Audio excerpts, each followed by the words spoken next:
Hi, I'm Matthew Kelly. Welcome back. Today's gospel is from the Gospel of Luke, chapter 14, verse 1 and verses 7 through 14.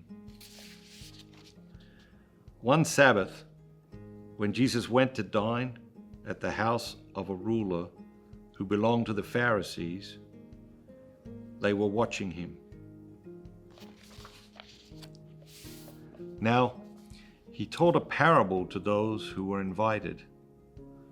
When he marked how they chose the places of honor, saying to them, "When you are invited by anyone to a marriage feast, do not sit down in a place of honor, lest a more eminent man than you be invited, and he who invited you will come and say to you, 'Give your place to this man,' and then you will begin with shame to take the lowest place. But when you're invited, go and sit in the lowest place, so that when your host comes, he may say to you, 'Friend, go higher up.' Then you'll be honored in the presence of all who sit at table with you. For everyone who exalts himself will be humbled, and he who humbles himself will be exalted." He said also to the man who had invited him, "When you give a dinner or a banquet, do not invite your friends or your brothers or your kinsmen or rich neighbors, lest they also invite you in return, and you be repaid. But when you give a feast, invite the poor, the maimed, the lame, the blind, and you will be blessed, because they cannot repay you. You will be repaid at the resurrection of the just." What jumps out at you today? You know, he's gone to this dinner at the Pharisees' house, right? Which is interesting unto itself. Like, these people were clearly his enemies, and yet he's accepted the invitation. He knows they are hunting him, and yet he accepts the invitation. Why?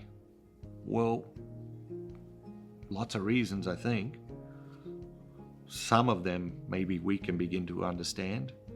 Probably many of them we can never even be aware of, because that's the mind of God. But firstly, he was interested in saving everyone, right? So he had hope even in these Pharisees who were so obviously against him. The second, he had nothing to fear. You know, he had nothing to fear, because he knew who he was, he knew what he was here for, he was on mission. And so the fears that rise up in us when we think about having dinner with our enemies, those fears didn't rise up in him. That's why he was constantly encouraging us, don't be afraid, do not be afraid, be not afraid, just over and over and over again. Because our fears, these very strong emotions, draw us off course. They draw us off mission. They draw us away from who he is calling us to be. And then Jesus is at the dinner, and now he starts telling a parable about the dinner. Now, I don't know about you, but I've heard this message many times. I have never thrown a dinner party for people who weren't my friends or weren't my family. The poor, the lame, the maimed, the blind. I've never thrown a dinner party for these people. You know, have my wife and I contributed to things? Yeah, sure. But we never threw a party for these people. I also don't think that that is necessarily what Jesus is saying. And I think it's very important to us that we step back from a literal interpretation of the scriptures. You know, the strong pull of Protestantism, evangelical Christianity in this country, and very often a literal interpretation of the scriptures, it can just get in the air. It can just get in the water that we drink. And then we can find ourselves literally interpreting or reading the scriptures, and, you know, we're not fundamentalists. We do not believe in that. And so Jesus is teaching about a feast, a party. He's at a party, he's at a feast. And so that's the context, right? But again, he's teaching us about life, about all of life. And what is the lesson? Well, the primary lesson here is around humility, which we could probably all do with a little bit more of. We could probably all do with a lot more of. And certainly we live in a culture that doesn't even value humility. And so it's a reminder that, okay, humility, called to humility. Teresa of Avila said, humility is truth. And so what is humility? It is not belittling yourself, okay? It isn't lying. It isn't pretending, you know?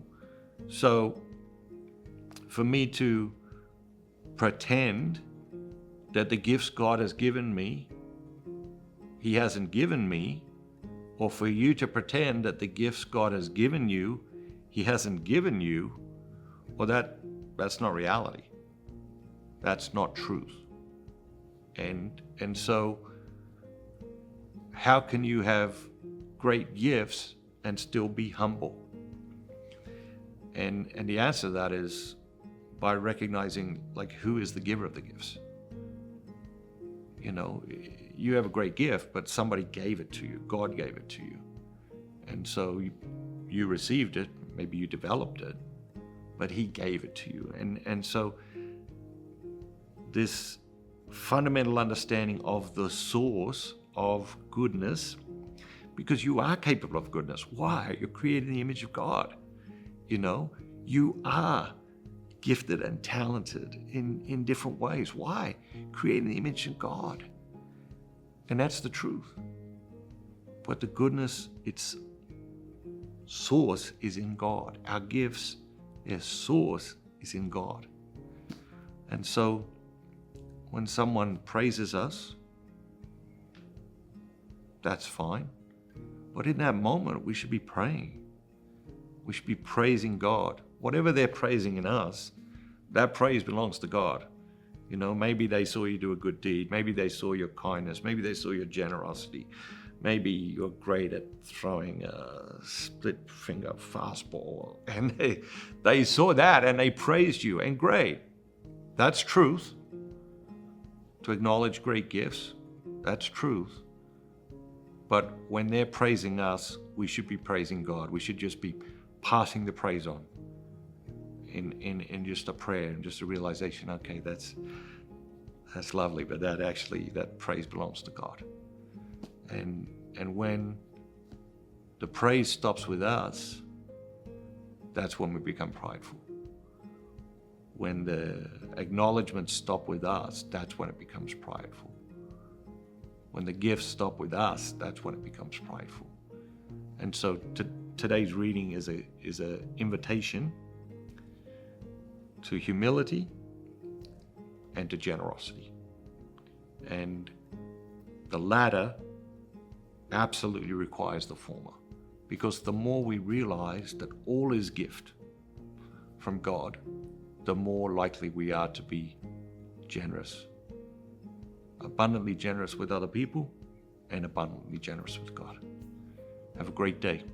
And remember, be bold, be Catholic.